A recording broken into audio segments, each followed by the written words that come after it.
Preface. The beginning of slavery can be marked when humans began to settle down. As cities and towns began to take shape and people began to conquer lands so that they could grow food for their people is when the concept of slavery began. Wars and battles were the time when slaves were taken and free labor was used as household and field help. Besides the wars, the pirates also sold their captives as slaves for money, and sometimes there were criminals who were given the punishment to spend their lives as slaves. Even a debt that couldn't be paid on time would lead to servitude. Slavery was more evil in the ancient civilizations as it would carry on for generations. A slave's child would automatically be a slave. However, most families prohibit the slaves from raising families. There was slavery in every civilization, but their positions in the respective societies were quite different. Introduction. Slavery has been around since 6800 BC, when humans began to gather in Mesopotamia. Walls were built around the towns, which clearly show they were preparing for war. Clay drawings from Sumer of 4000 BC also show how slaves were forced to work and even whipped. Papyrus reveals records of slaves being kept with the citizens of Egypt. The records date to 2100 BC. The first recorded price of a slave is 11 silver shekels. Slavery soon became business, and an Egyptian expedition records 1,554 slaves captured from Syria. The legal status of the slaves was first mentioned in Babylonian codes in 1790 BC that said they were lesser worthy than other people of their society. This code continued to exist till 4,000 years in the history of mankind. A physician would have his hands cut if he committed a grave mistake while treating his patient, but for a slave he wouldn't have to face the same law, instead simply have the slave replaced. The laws did protect the slaves from severe abuse, but the laws also stated that they were to be treated as property. In short, the whole world has been indulged in keeping slaves even thousands of years ago. Africa. There were different forms of slavery in Africa, and it was the part of African societies. Many societies in Africa differentiated them through those who were captured in battles and war among those who were born as slaves. Back then, if people couldn't own land, they held slaves to show their influence. While some families were quite strict with their behavior towards the slaves, some of them were liberal enough to integrate them in their family, and the slaves then rose to important positions in the society. Africa was quite famous for human sacrifices, and slaves were often used for this purpose. They were also used to make payment against debts, and those who were found strong were trained and put to use in military. Slaves were mostly used as domestic services, and they were a part of the household. Some could earn from their labour and could also get married and give their own lands to their children. Another form of slavery was chattel slavery, where a slave was considered to be the property of his master, and if they had children, they were kept by the masters of the household. Slave trading was so popular that it was considered the second best after trade relationships with other civilizations. Even before the Europeans, Berbers and Arabs intervened in slave trade. In Africa, slavery was something which was already established in the African society. The chiefs of different tribes and societies bartered their slaves to the Ottoman, Arab, European and Berber trades for spices, clothes, rum or other merchandise. Slavery flourished in the Kingdom of Congo before the Portuguese arrived here. The Kasso Kingdom, what is Senegal and Kayes region of Mali today, was highly dependent on slavery for their economy. During the 16th and 17th centuries, Benin became quite rich because of slave trade. Although the buyers preferred male slaves, but women and children could be easily captured. Once the slaves were captured, they would be taken towards the coast to be traded, but several died on their way because of less food and many diseases. The slaves thought that the Europeans were cannibals, and they always feared they would be eaten. However, this fear of being eaten was nothing compared to their journey in the waters. In North Africa, in Algiers, during the 19th century, about 1.5 million Europeans and Christians were forced to become slaves. Later, on August 27, 1816, the Dutch and British made a move to bring about an end to slavery, and this movement was known as Bombardment of Algiers. Thousands of slaves were freed at the Bay of Algiers. Slavery persisted in Africa for a long time, and even though currently keeping slaves is a crime, there are certain places that currently practice slavery: Ghana, Benin, Togo, Libya, Nigeria, Mauritania, Democratic Republic of Congo, along with others, still used forced labor. Women are used as sexual slaves, and child rape is also a common affair in these regions. Middle East. Slavery in Middle East was first seen in ancient Near East. According to the scholars, there were between 11.5 million and 14 million slaves that were kept for more than 12 centuries in the Muslim nations. Sharia law determined that children of prisoners or slaves could be taken as slaves, but only if they weren't Muslims. The Muslims were encouraged for manumission, which is the act of freeing slaves by their masters. Manumission was thought to relieve one from their sins. Although the Islamic law states that there is no colour or racism when it comes to slavery, however, in practice this was quite different. The Ottoman Empire made slavery legal in their kingdom, and it continued to remain except for the slavery of Caucasians, which was prohibited in the beginning of 19th century. Slaves from other groups were permitted. The political and administrative centre of the Middle East Empire was Constantinople, which is Istanbul in present day, was known to have 1/5 of the entire population of slaves in the 16th century. There were different measures and movements that were undertaken to stop slavery. Things remained unchanged till the 19th century, and most of it continued in the 20th century too. Women, especially, were sold as sexual slaves. It was a part of the Ottoman Empire. There was a class in the Ottoman known as Kol that could rise in status. They could take the position of Janissaries, who were a group of army officials who were loyal to the Sultan. They were Christian boys who were kidnapped and forced to turn to Islam and then trained under strict discipline to become Janissaries. This act was referred to as Dev Sherm, or blood tax, where boys aged between 8 and 18 were taken by the military officers of Turks to be raised to become Janissaries. This practice was started in 1300s by Murad I, whose intention was to keep the rising power of nobility in check. However, they had better position than the slaves and were paid salaries, but they couldn't get married. In the 16th and 17th centuries, these army men were considered to be the best military unit throughout Europe, professional, disciplined, with high morale. With time, the Turks began to enroll their children in the Janissaries, and this is when corruption began. The Janissaries, who once had the power to replace the Sultan himself, were now corrupted with the Turks and were no longer just Christian converted boys. In a mutiny in 1826, the Janissaries were disbanded by Mahmud II, so he could keep a better army which would comprise of European gunners.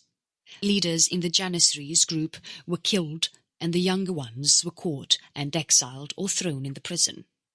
The Ottoman administration had slaves whom they raised freely, were sent to schools in the palace, and they were made administrators who had high knowledge of the government and were very loyal.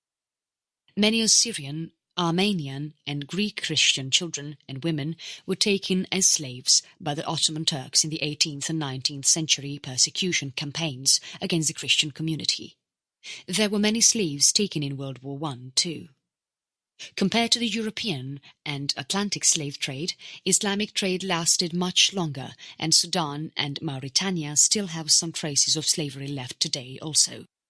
The disreputably famous Islamic State of Iraq and the Levant, ISIL, also known as the Islamic State of Iraq and Syria, ISIS, declared that they had revived slavery in 2015 and even set prices for the slaves and children aged between 1 and 9 were 2,000 dinars, which according to them were the highest prices. Women and children up to 50 years of age have been priced by this group.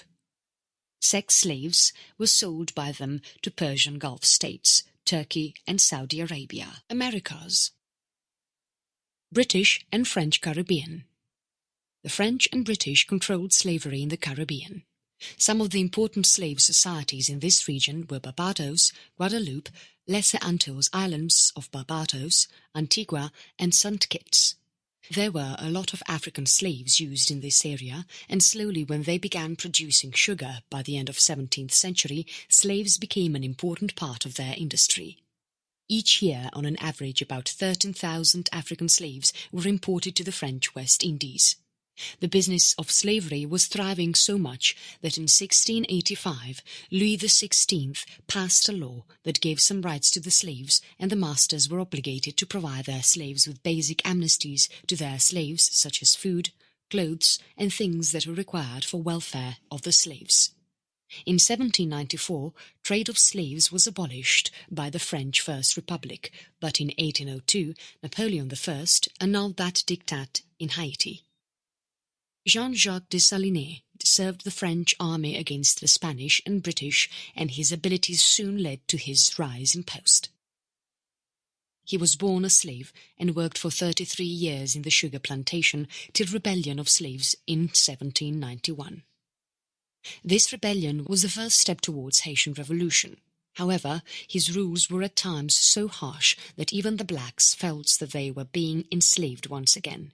He had also declared himself as the Emperor of Haiti. The cause of his death is still not known, but it was definitely not a natural death.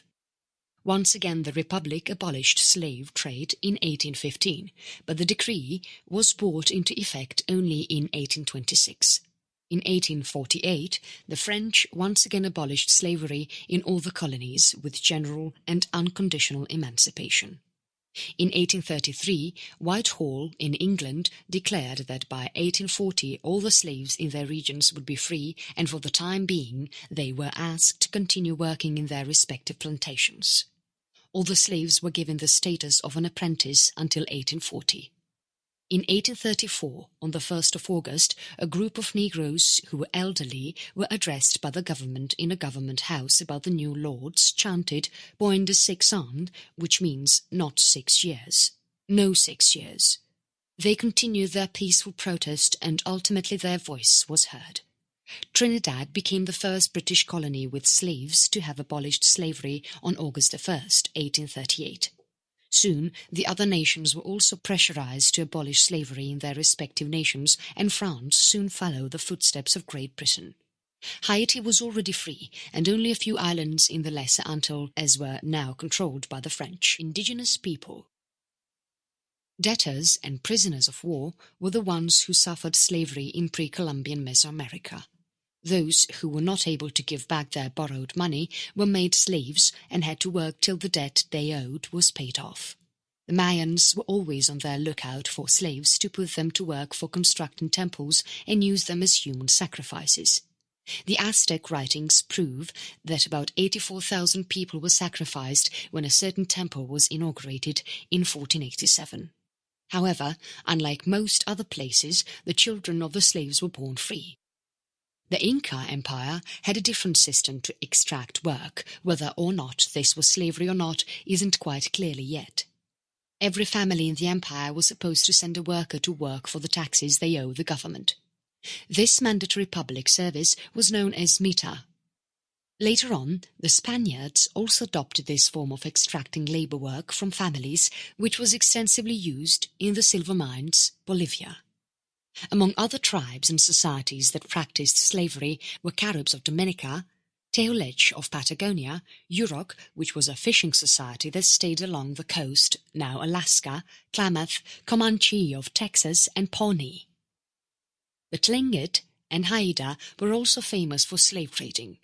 These indigenous people were famous as fierce warriors. Almost 1/4 of the Pacific Northwest tribes were slaves. Brazil. A little more than 35% of the Atlantic slave trade was sent to work for sugarcane plantations and mining in Brazil. No other country imported more slaves than Brazil. The Portuguese began trading African slaves for the sugarcane plantations in 1550 because the native population of Brazil, known as Tupi, began to decline. On February 12, 1761, the Portuguese Prime Minister Sebastião José de Carvalho e Melo, also the first Marquis of Pombal, abolished slavery in the Portuguese mainlands, but this did not stop the colonies that were overseas from prohibiting the practice of slavery. From the rich to the poor, everyone had slaves. Bandeirans, who were a mix of natives and Portuguese, raided the areas along the Amazon River in search of slaves. The raids were so bad that a French traveller revealed back in 1740s that the once flourishing riverbanks were now barren with no sign of any human.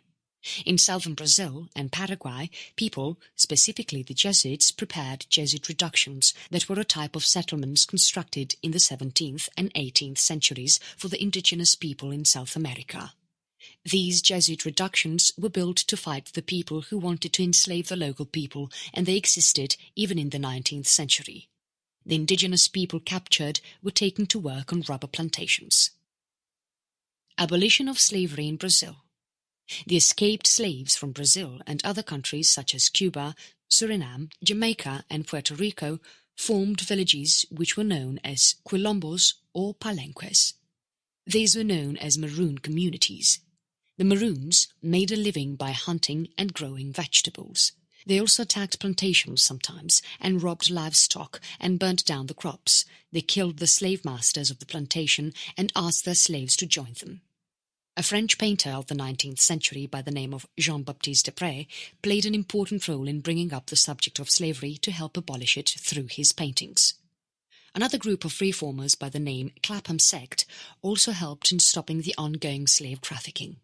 The sugar produced by the Brazilians was quite low in cost compared to those produced by the British colonies in West Indies. This was because the cost of slave production in Brazil was cheaper than those of the British. In the end of 19th century, every person residing in Britain usually consumed about 16 pounds of sugar annually. Because of this, the Brazilian government was pressurized by the British government to end slavery, which did not happen instantly, instead was dragged over for decades before it stopped. There were different stages of slave abolition in Brazil. It began with the banning of foreign slave trade in 1850. Following this was a movement where all the sons of slaves were made free in 1871. Later, in 1885, all the slaves who were aged 60 and above were free to go. Several slaves enlisted themselves in the army in exchange for freedom when the Paraguayan War happened between 1864 and 1870. The war is considered to be one of the deadliest and bloodiest wars in the history of Latin America. The Great Drought in the northeast of Brazil between 1877 and 1888 was a major disaster for the country. People starved and there was unrest in the nation. The rich plantations sold their slaves in South, which resulted in resistance of the slaves, and this somehow also led to emancipation. By 1884, Ceará was free of slavery, and on May 13, 1888, by the Lei Áurea, slavery was legally ended in Brazil. The country was now using immigrant labor from Europe. In the Western Hemisphere, Brazil was the last to banish slavery from their country. Anglo-North America. There were 20 Africans brought to Jamestown, which was an English colony in Virginia, in 1619. Very few slaves came to British North America because they were mostly sent to Brazil, Caribbean and Spanish America to work on sugar or rubber plantations. By the 1680s, there were colonies of African slaves that were brought to the English colonies, and it was permitted by the Royal African Company, England. Between 1640 and 1670, many English colonies such as Virginia, Connecticut, Massachusetts, Maryland, Carolina, New York and New Jersey were also legalized for slavery. The main reason for the English to use slaves from Africa for their work was because the indentured servants had already worked through their terms and were now contenting their masters. However, these servants, who were just free from their terms, were not able to match the competence of the bigger plantation owners. The large planters dominated the tobacco industry. The indentured servants, who were now free, formed alliance with the African slaves, which upset the ruling class. Amongst this havoc is when the Bacon's Rebellion happened. There were different laws and models established which gave the masters absolute control of their slaves. They brutally controlled the slaves, turning the society into one where the whites were considered to be aristocrats and superior in class. In the 17th and 18th century, there were many slave rebellions that took place. Some of the known ones are Gloucester County, Virginia Revolt of 1663, New York Slave Revolt, which took place in 1712, the Stoner Rebellion of 1739, and New York Slave Insurrection, which happened in 1741.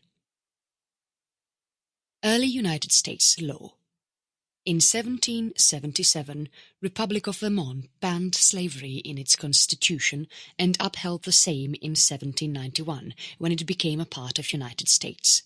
Slavery was abolished in all the northwest regions of Ohio River by the Northwest Ordinance of 1787 under the Congress of the Confederation. All the northern states were freed of slavery by the revolutionaries by 1804.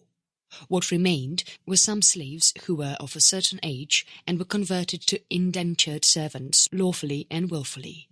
On January 1st, 1804, Congress put a ban on export and import of slaves. However, internal slave trade continued to exist.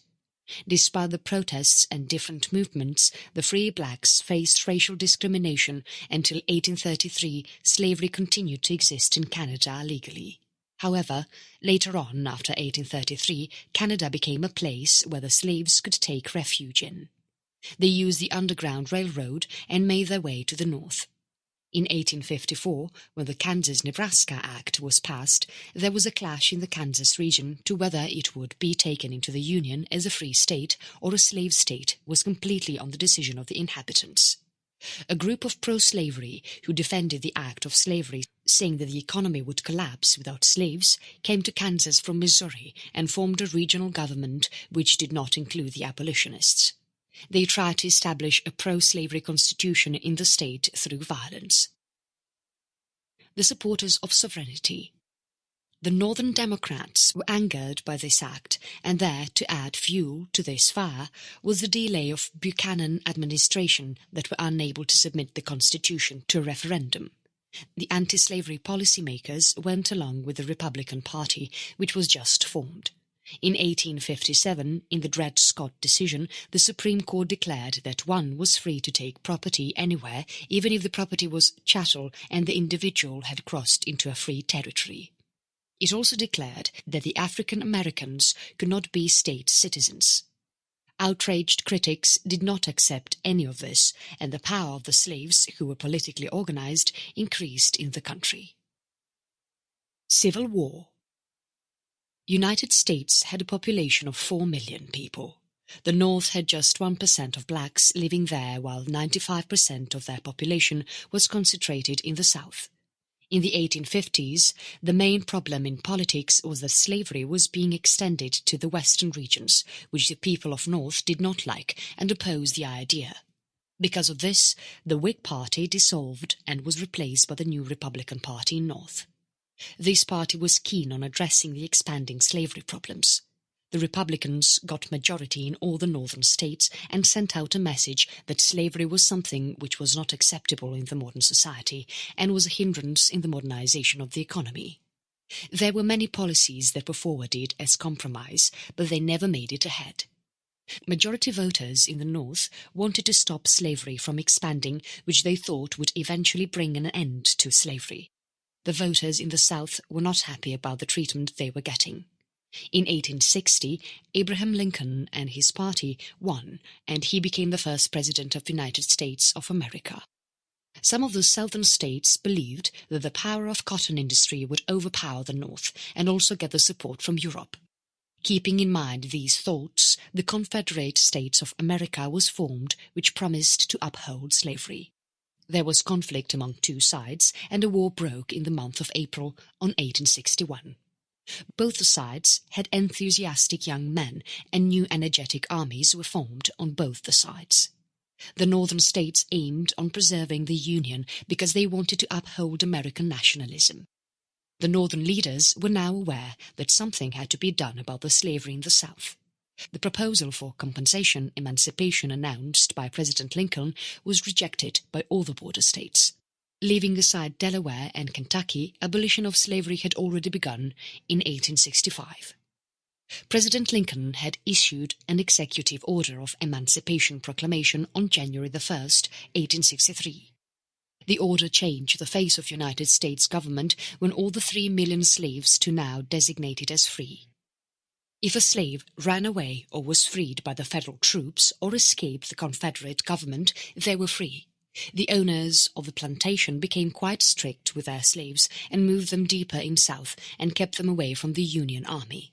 The Union Army freed all the slaves and controlled the Confederacy by June 1865.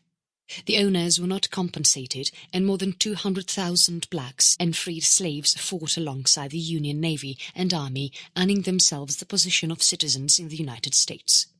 War had a bad effect on the population of the blacks, as many were succumbed to sickness and death.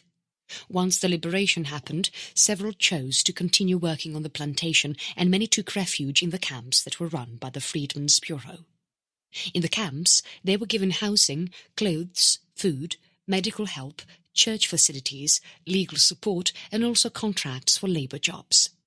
There were many arguments that happened over the rights of the freedmen and that of the Confederates who were defeated.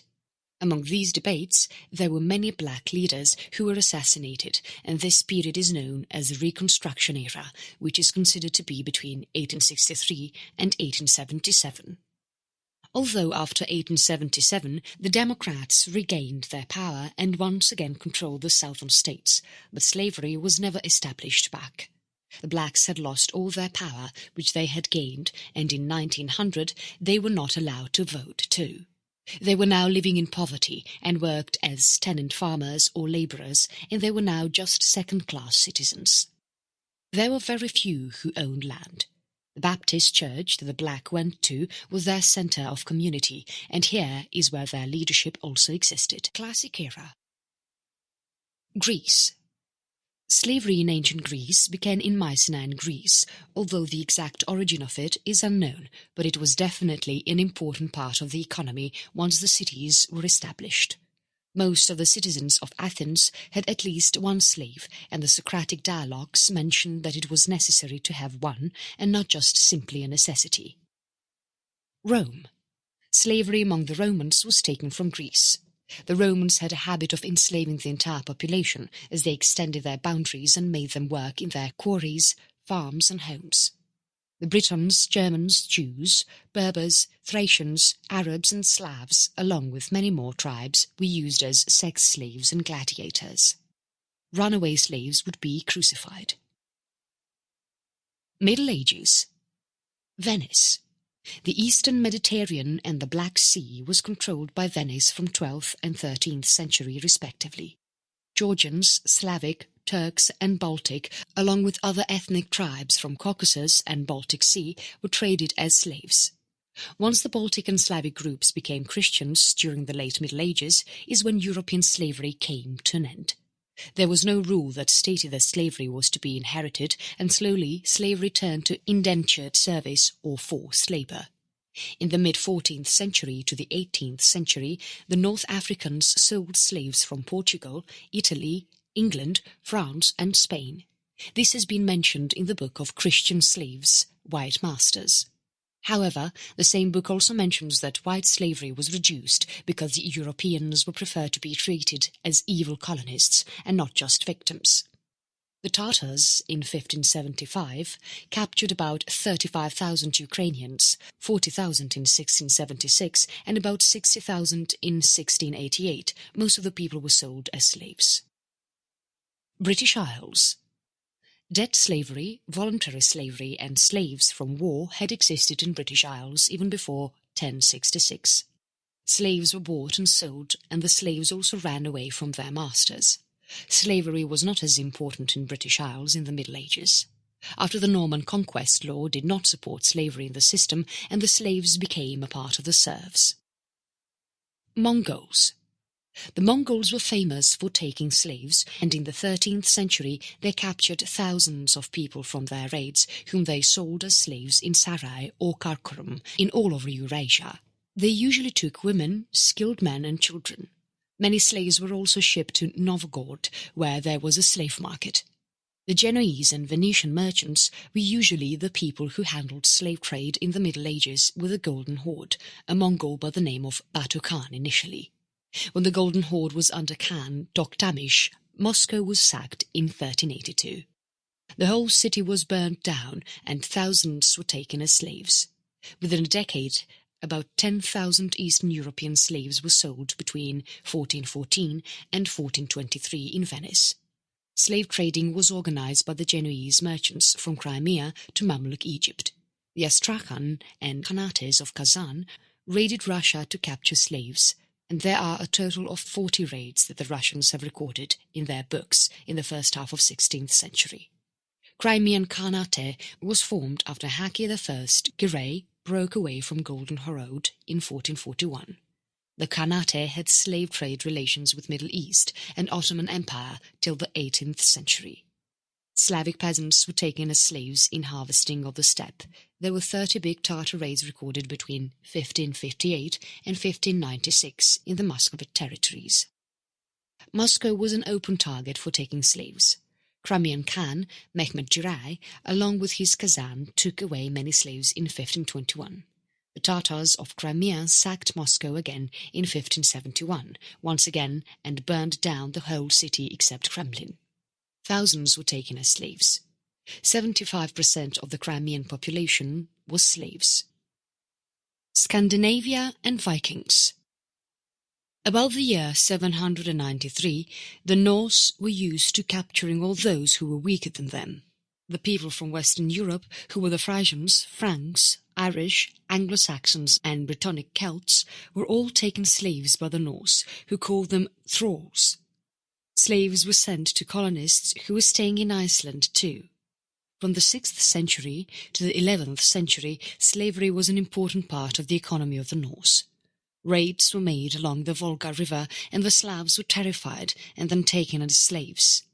In Scandinavia, slavery was banned only in the 14th century. Modern era.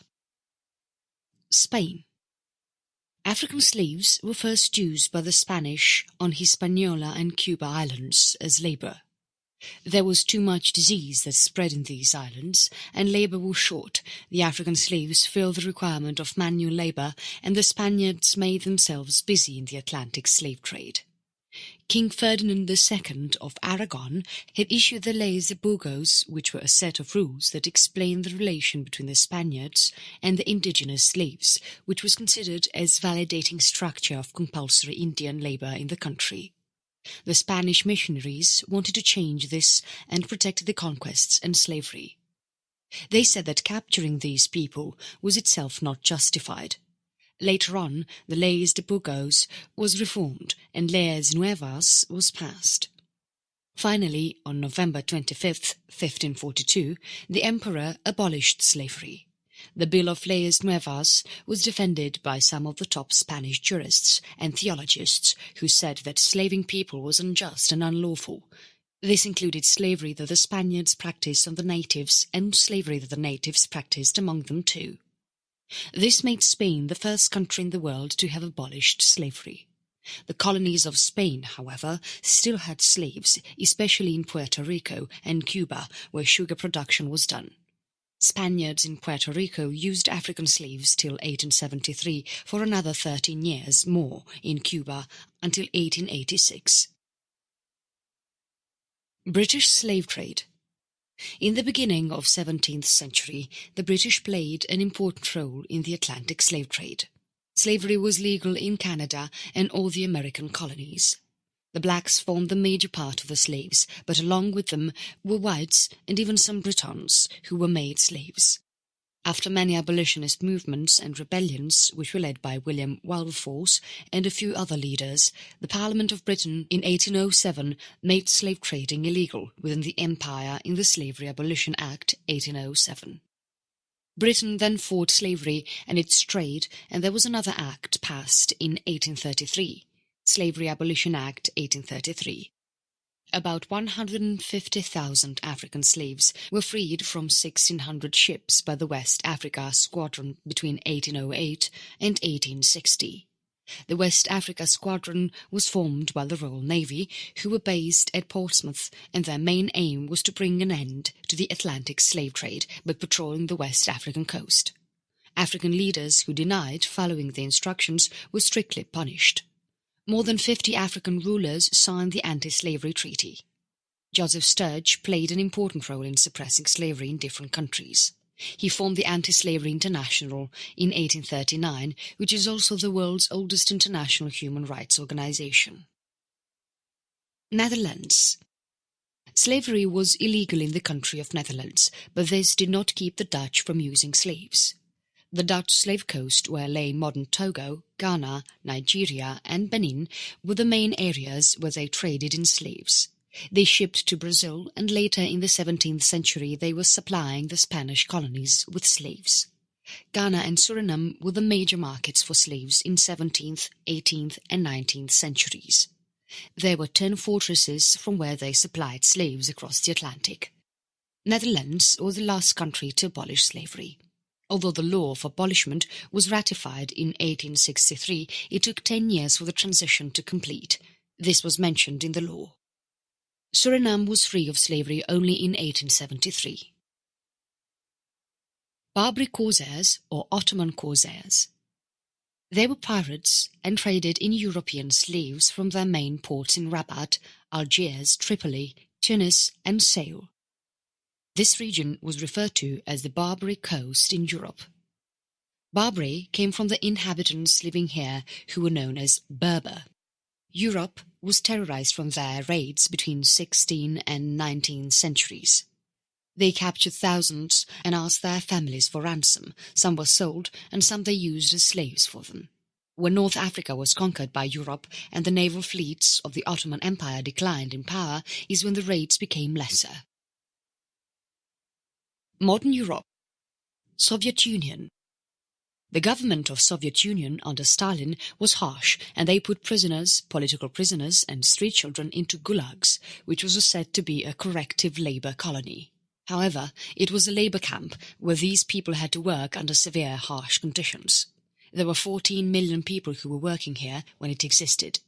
It was only after 1954 that the new government, after Stalin's death, began closing the camps down.